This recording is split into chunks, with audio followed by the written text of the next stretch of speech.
Hello नमस्कार आप सभी लोगों को। मैं अनिल दुबे आज आप लोगों को पॉलिटिकल साइंस विषय में नेचर ऑफ द स्टेट के अंतर्गत सोशलिस्ट स्टेट राज्य का स्वरूप के अंतर्गत समाजवादी राज्य क्या होता है इसके बारे में पढ़ाएंगे।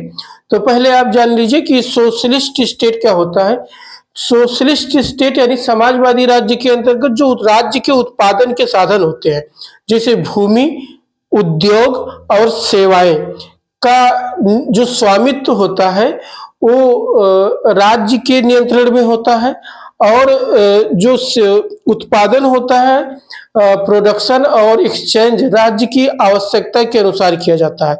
यानी राज्य की जो सारी उत्पादन और भूमि उत्पादन और सेवाएं सारी सुविधाएं सरकारी होती हैं और सभी व्यक्ति अपने योग्यता और क्षमता के अनुसार कार्य करते हैं और उसी के अनुसार उनको मिलता है जो श्रम के अनुसार। तो क्या है कि पहले आप जान लीजिए कि समाजवादी राज्य होता क्या है। तो वह आर्थिक और राजनीतिक सिद्धांत जिसके अनुसार समाज में उत्पादन, वितरण और विनिमय के प्रमुख साधनों पर सार्वजनिक स्वामित्व माने राज्य के नियंत्रण में और राज्य के नियंत्रण स्थापित होना चाहिए। यानी राज्य के जितने उत्पादन के साधन हैं, उत्पादन के साधन में भूमि आती है जिससे आपकी कृषि, धान, गेहूं सारे चीज खाने की चीजें उत्पादित होती हैं।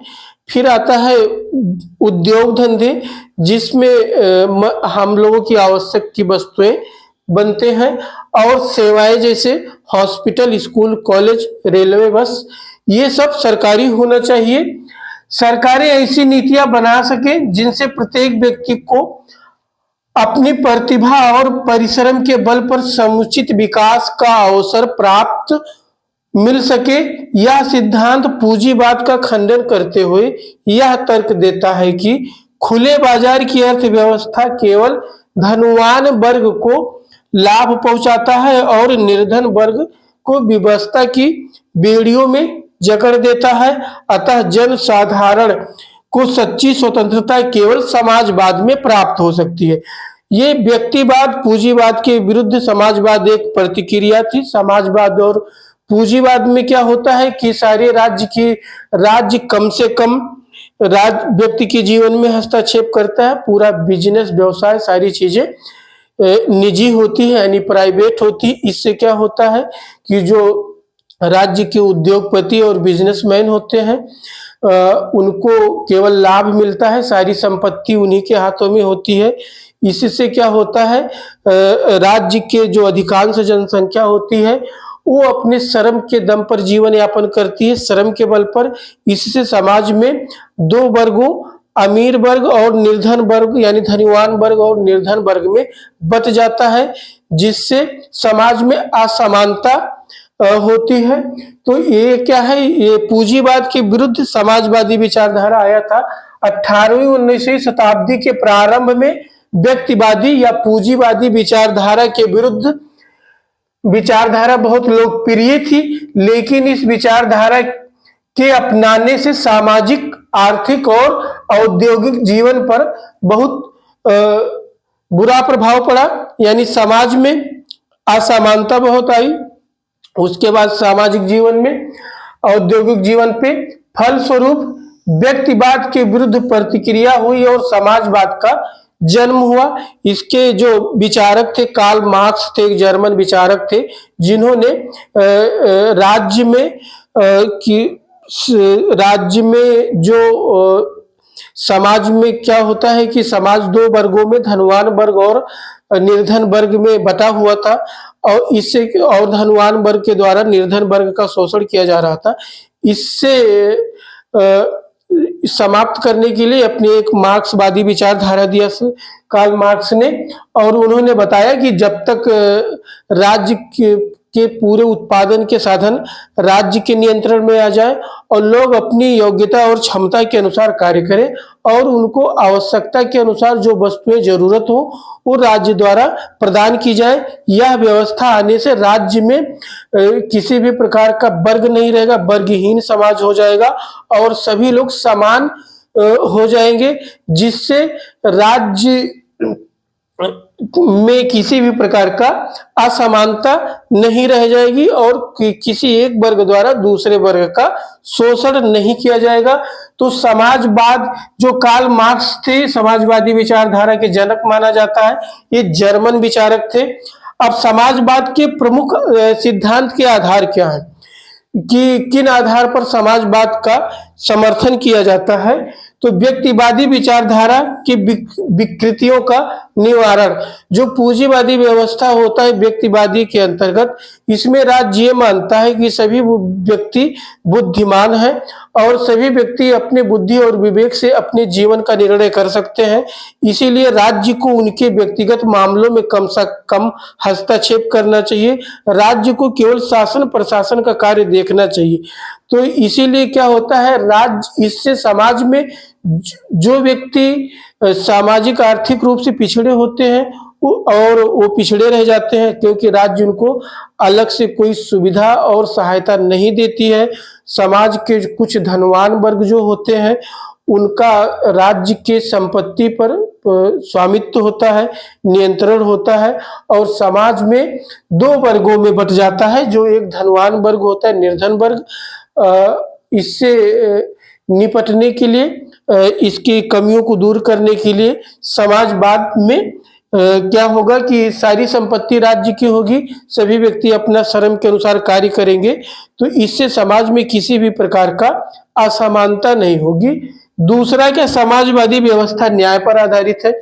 ये माना जाता है कि समाजवादी व्यवस्था के अंतर्गत समाज में के जो उत्पादन के साधन होंगे वो राज्य के नियंत्रण में होंगे, और इससे क्या होगा, सभी व्यक्तियों को समान अवसर मिल सकेगा, जिससे कि वो अपना जीवन का विकास कर सके। इससे सभी व्यक्तियों को राज्य के अंतर्गत आर्थिक रूप से असमानता नहीं रहेगी और सभी लोग अपना किसी भी प्रकार का एक वर्ग द्वारा दूसरे वर्ग द्वारा शोषण नहीं किया जा सकता।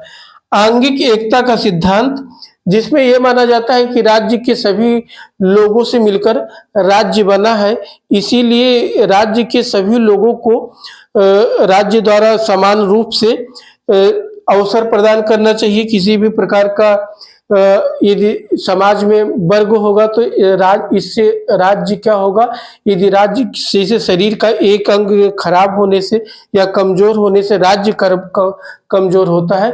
इसी से राज्य में यदि एक वर्ग बहुत पिछड़ा रह जाएगा तो क्या होगा, इससे राज्य के विकास पर असर पड़ता है। संघर्ष के स्थान पर सहयोग, जब राज्य में धनवान वर्ग और निर्धन वर्ग नहीं होंगे, सभी लोग समान होंगे और सभी लोग श्रम करेंगे, तो इससे क्या होगा कि राज्य में कोई वर्ग विभाजन नहीं होगा, अमीर कोई गरीब नहीं होगा, सब बराबर होंगे। इससे सब में सहयोग की भावना होगी। समाजवादी व्यवस्था लोकतंत्र के आधार पर जनता का शासन होता है लोकतंत्र में। इससे क्या होता है कि जनता का जब शासन होता है तो सभी लोगों को समानता, सामाजिक, आर्थिक, राजनीतिक न्याय प्राप्त होनी चाहिए। ये व्यवस्था के अंतर्गत राज्य की जब पूरी व्यवस्था नियंत्रित राज्य द्वारा नियंत्रण की जाएगी तो सभी लोग को समानता, और यह अधिक स्वाभाविक है। अब प्रकृति की जो संसार की, जैसे आप समझिए कि जो राज्य की देश में उत्पादन के साधन, भूमि है, सारे सोर्स है, प्राकृतिक संसाधन है, इस पे किसी का व्यक्तिगत अधिकार नहीं होना चाहिए। ये प्राकृतिक है और इस पे सबका समान अधिकार है। इसलिए भी समान अधिकार के होने की वजह से सभी को समान रूप से प्राकृतिक संसाधनों पे हक है। ऐसा नहीं होना चाहिए कि किसी बहुत बड़े भूमि के हिस्से पर किसी एक निजी संपत्ति का किसी एक व्यक्ति का केवल उस पे स्वामित्व हो, किसी एक व्यक्ति का हो, क्योंकि जितने प्राकृतिक संसाधन है उस समान रूप से प्राकृतिक संसाधन पर सबका अधिकार माना जाता है। इसलिए भी समाजवाद स्वाभाविक है। अब समाजवाद के समर्थन के आधार हो गए। समाजवाद के आलोचना क्या है? समाजवाद के आलोचना के अंतर्गत आप लोग जानेंगे कि किन आधारों की समाजवाद की कमियां क्या है।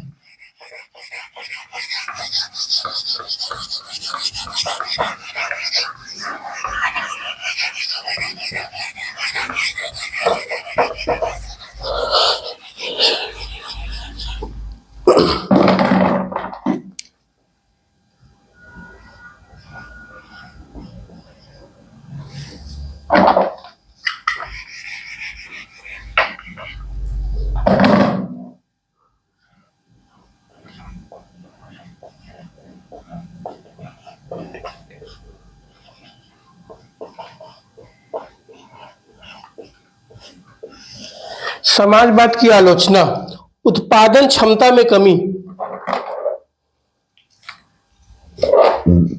नंबर 1,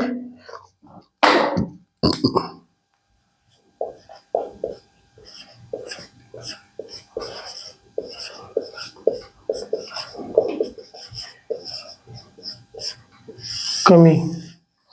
जैसे आप लोग जानते हैं कि जो सरकारी सेवाएं होती हैं, सुविधाएं होती हैं, वो इतनी अच्छी नहीं होती हैं जितनी कि प्राइवेट कंपनी की, प्राइवेट बैंक के, प्राइवेट की कंपनियों के होते हैं। क्योंकि आपको पता है कि जो प्राइवेट सरकारी लोग नौकरी करते हैं, सरकारी सेवाओं में होते हैं, वो चाहे कम करे काम, चाहे ज्यादा काम करे, उनको एक निश्चित सैलरी, निश्चित उसके बदले जो उनको राज्य द्वारा उनकी आवश्यकताओं के लिए रहना खाना दिया जाता है, वो उतना ही दिया जाएगा, यदि वो चाहे कम काम करे चाहे ज्यादा काम करे।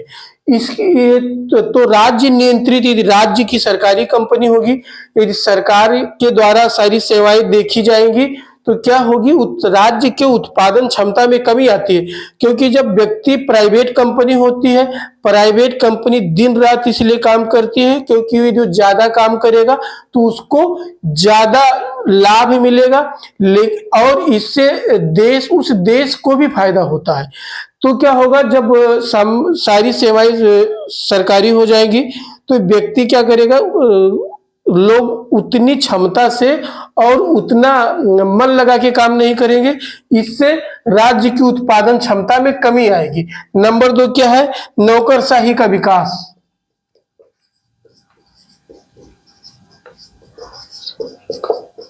विकास। यदि राज्य की सारी सेवाएं सरकारी हो जाएंगी, बस, रेलवे, ट्रक, खाना, आटा, दाल, चावल, सारा सुविधा, स्कूल, कॉलेज, सारी सेवाएं जब सरकारी हो जाएंगी, तो क्या होगा, हर एक छोटे छोटे काम के लिए आपको सरकार के पास जाना होगा, सरकारी ऑफिस जाना होगा, जहां होगा सब सरकारी सेवाएं होगी। इससे क्या होगा, सरकारी को जो प्रशासन के कर्मचारी होंगे उनका बहुत सारा नियंत्रण हर चीज पे रहेगा। इससे क्या होगा, राज्य में नौकरशाही का विकास हो, ज्यादा प्रभाव रहेगा, जिससे बहुत सारे छोटे छोटे भी कामों में व्यक्ति को बहुत सारे पेपर, फाइल और चीजों का ध्यान देना पड़ेगा, और उसके लिए आपको बार बार सरकारी ऑफिस भी जाना पड़ता है। तो क्या होता है, नौकरशाही का विकास हो जाएगा। नंबर 3 क्या है, राज्य की कुशलता में कमी। राज्य की कुशलता में कमी। ठीक, क्या होता है कि जब व्यक्तिवादी पूंजीवादी राज्य में सरकार केवल शासन प्रशासन से संबंधित यानी कानून व्यवस्था का देखती है, लेकिन समाजवादी राज्य में क्या होता है, सरकार क्या करेगी, सरकार उत्पादन से कृषि कार्य देखेगी, उद्योग व्यापार देखेगी, सेवा, स्कूल, कॉलेज, बस, शिक्षा सब देखेगी। तो इससे क्या होगा, सरकार की कार्यकुशलता में भी कमी आएगी, क्योंकि सारे कार्य सब लोग नहीं कर सकते, और उसमें क्या होता है कि इससे सरकार पर बहुत सारे कार्य करने की कमी आ जाएगी, कार्य कुशलता में कमी होगी।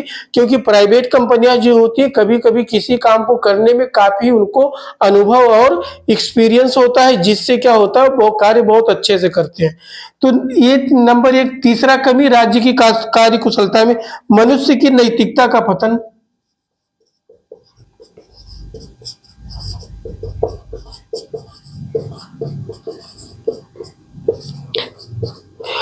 व्यक्तिवादी और पूंजीवादी राज्य में क्या होता है, व्यक्ति मेहनत और दिन रात इसलिए करता है क्योंकि वो जितना ज्यादा मेहनत करेगा उसका लाभ उसी को मिलेगा।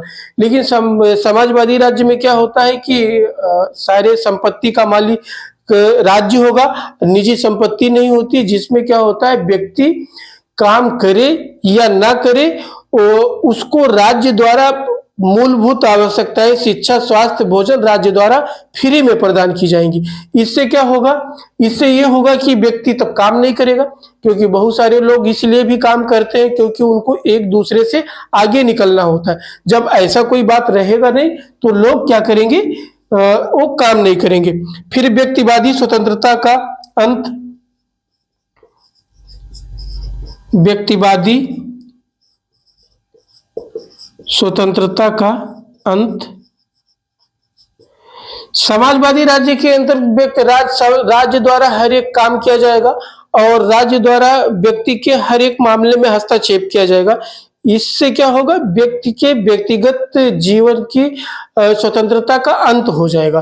तो एक ये कमी है कि समाजवादी राज्य द्वारा, यदि राज्य के द्वारा प्रत्येक कार्य में हस्तक्षेप किया जाएगा तो व्यक्ति के व्यक्तिगत जीवन में भी हस्तक्षेप हो जाएगा, जिससे क्या होगा कि उसकी स्वतंत्रता का अंत हो जाएगा। और समाजवादी व्यवस्था काफी खर्चीला है। समाजवादी व्यवस्था खर्चीला है। इसके अंतर्गत क्या होगा, राज्य द्वारा ये नागरिकों को हर एक सुविधाएं प्रदान की जाएंगी, शिक्षा, स्वास्थ्य, स्कूल और उनके लिए खाने रहने की सारी व्यवस्थाएं देखी जाएंगी। तो इससे क्या होगा, राज्य के ऊपर और खर्चा का बोझ बढ़ जाएगा, जिससे क्या होगा, ये व्यवस्था में वो काफी खर्चीली व्यवस्था है। और समाजवाद एक प्रकार से व्यवस्थित लूट है, एक प्रकार से व्यवस्थित लूट है। इसके अंतर्गत क्या होता है कि राज्य के कुछ लोग बहुत ज्यादा मेहनत करते हैं और उनके द्वारा किया गया परिश्रम गरीबों में बांट दिया जाता है और सब लोग मिल बांट कर खाते हैं। बहुत सारी फ्री सेवाएं चलती हैं, स्वास्थ्य, शिक्षा, स्वास्थ्य, और राज्य क्या करता है, तो इससे क्या होता है कि राज्य में कुछ व्यक्तियों द्वारा जो परिश्रम किया जाता है, उनके परिश्रम से जो उत्पादन होता है, जो चीजें बनती हैं, तो उसको क्या होता है, राज्य के सभी नागरिकों में समान रूप से बांट दिया जाता है। तो एक तरह से इसमें ये कमियां हैं कि जो लोग कुछ नहीं करते हैं, जो उनको भी क्या होता है, राज्य की सारी सुविधाओं का लाभ मिलता है। तो ये सब कमियां हैं समाजवादी राज्य की, जिसके अंतर्गत क्या होता है कि बहुत सारी समाजवादी राज्यों की स्थापना हुई, बाद में उनका पतन भी हो गया। महत्व क्या है,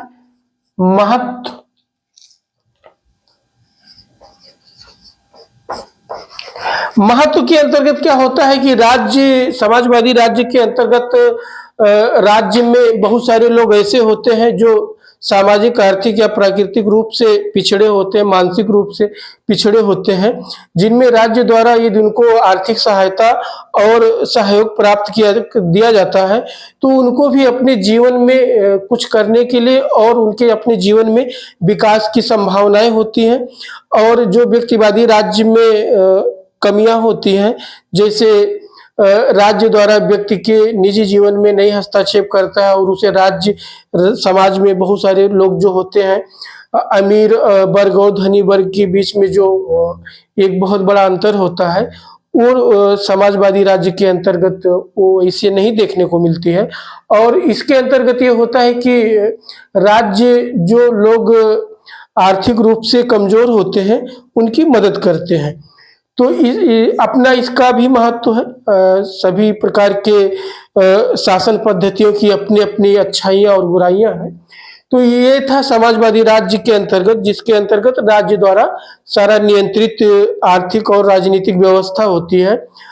इसके बाद जो इस समाजवादी राज्य के बाद आप लोग पढ़ेंगे लोक कल्याणकारी राज्य।